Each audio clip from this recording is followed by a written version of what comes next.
আসসালামু আলাইকুম। আজকে তৃতীয় শ্রেণীর ইংরেজি বইয়ের ইউনিট 1 লিসেন 1 এর পেজ 26 এবং পেজ 27 নিয়ে আলোচনা করব। তো ইউনিট 3 এর নাম কি দেখো, তোমাদের তৃতীয় শ্রেণীর ইংরেজি বইয়ের ইউনিট 3 এর নাম হচ্ছে commands, instructions, request and numbers. Commands মানে কি বলতো? কমান্ডস মানে হচ্ছে আদেশ বা নির্দেশ, ইনস্ট্রাকশন মানে নির্দেশনা, ইনস্ট্রাকশনস মানে নির্দেশনা, রিকোয়েস্ট মানে হচ্ছে অনুরোধ এবং নাম্বারস মানে হচ্ছে সংখ্যা। এটা হচ্ছে ইউনিট 3 এর নাম। এখন আমরা লিসন 1 এর আজকে পেজ 26 এবং পেজ 27 অর্থাৎ 26 এবং 27 পেজ নিয়ে আলোচনা করব। ইউনিট 3 এর লিসন 1 এর নাম হচ্ছে simple commands and numbers. Simple মানে কি? সাধারণ। কমান্ডস মানে আদেশ, সাধারণ আদেশ বা নির্দেশ। সাধারণত আমাদের টিচাররা বা বড়রা যে সমস্ত আদেশগুলো আমাদের করে থাকে, সাধারণ আদেশ, সেগুলোর কথা বলা হয়েছে। এবং সংখ্যা। তো 1 নম্বরে এ নাম্বার অ্যাক্টিভিটিতে দেখি কি বলা হয়েছে। অ্যাক্টিভিটি এ তে একটা গেমস দেওয়া হয়েছে। দেখো, গেমস মানে হচ্ছে খেলা, একটা খেলা আমরা এই অ্যাক্টিভিটি এ তে খেলবো। ডু দিস, ডু দ্যাট, এটা করো বা ওইটা করো। ডু দিস মানে এইটা করো, আর ডু দ্যাট মানে ওটা করো। এরপর আমরা দেখি নির্দেশনাটা কি। Follow you teachers instruction.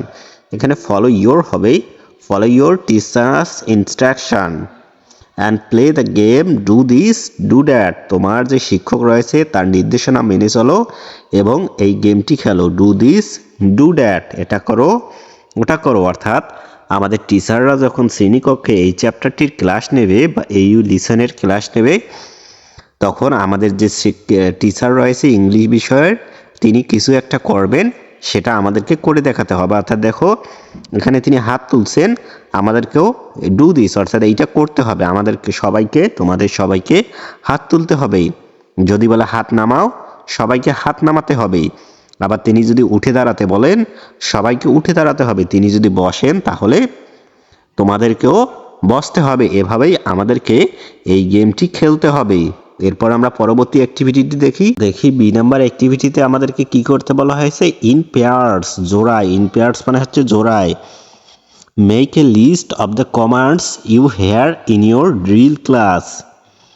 একটা লিস্ট তৈরি করো সেই সব নির্দেশ বা আদেশের যেগুলো তুমি তোমার ড্রিল ক্লাস শুনেছো। অর্থাৎ উপরের যে অনুশীলনমূলক ক্লাসটির কথা এ নাম্বার অ্যাক্টিভিটিতে বলা হয়েছে, সেই অনুশীলনমূলক ক্লাসে বা এই ড্রিল ক্লাসে তুমি যে যে কমান্ড বা আদেশগুলো শুনতে পেয়েছো তার একটা লিস্ট তৈরি করো। লিস্ট মানে কি বলতো? তালিকা তৈরি করতে বলা হয়েছে। অর্থাৎ উপরে আমরা দেখতেছি যে আমাদের টিচার যা যা করতে বলা হবে সেগুলো আমাদেরকে করতে হবে। তো তোমরা যখন এই ক্লাসটি করবে, তখন তোমাদের টিচাররা কিছু তোমাদেরকে আদেশ করবে, যেমন এটা করো, হাত উপরে তোলো, মাথা সোজা রাখো, এই ধরনের কিছু আদেশ করবে। দেখো, তোমার টিচাররা আদেশ করে, এগুলোকে বলা হয় আদেশ করা। যেমন সোজা হও বা উপরে ওঠো, এইগুলোকে বলা হয়, তোমাদের শিক্ষকরা আদেশ করে এভাবেই। তো এই আদেশগুলো কি কি তুমি শুনতে পেয়েছো, সেটা কিন্তু এই অ্যাক্টিভিটিতে লিস্ট করতে হবে। সাধারণত সি নাম্বার অ্যাক্টিভিটিতে আমরা যেগুলো দেখবো সেগুলোই কিন্তু আমাদের টিচাররা বলবে। তো আমরা আগে সি নাম্বার অ্যাক্টিভিটিটি দেখি পরবর্তী পৃষ্ঠায়। তো এখন আমরা ইউনিট 3 লিসন 1 এর অ্যাক্টিভিটি সি নিয়ে আলোচনা করব। তো দেখি এখানে কি বলা হয়েছে।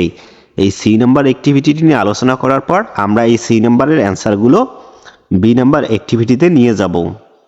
তো দেখি, look at the picture below.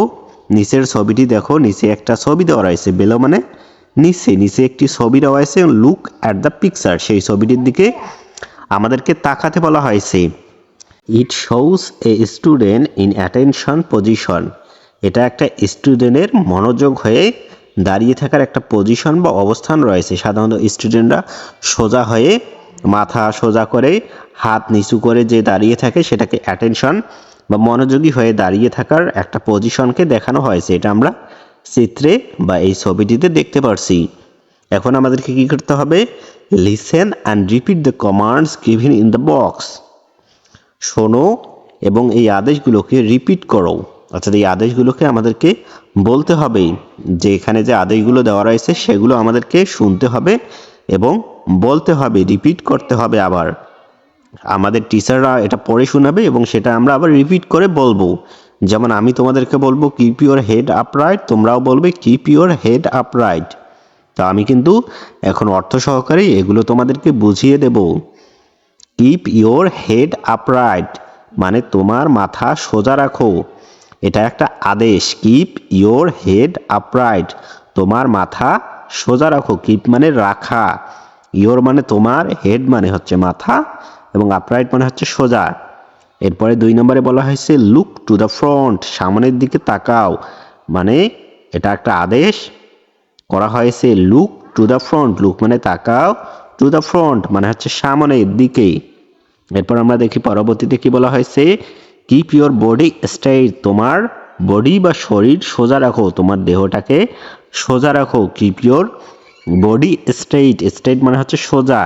এরপর আমরা দেখি কিপ ইউর আর্মস ডাউন, তোমার বাহু সোজা রাখো, অর্থাৎ তোমার যে হাতের যে বাহু রয়েছে সেটা একদম নিচের দিকে এভাবে সোজা রাখতে হবে। Keep your arms down. এরপর বলা হয়েছে keep your palms facing in, তোমার হাতের তালু ভিতরের দিকে রাখো। কিপ ইউর পামস, পামস মানে হচ্ছে এই যে হাতের তালু, এখানে হাতের তালু বা হাতের যে সাদা অংশটা সেখানে বলা হয়েছে keep your palms facing in, তোমার হাতের তালুকে ভিতরের দিকে রাখো।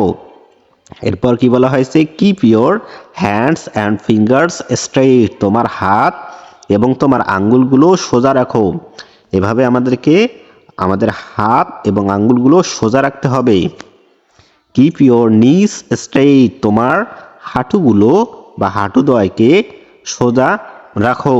কিপ ইউর নিস স্ট্রেইট, তোমার হাঁটুকে সোজা রাখো। নি মানে হচ্ছে হাঁটু।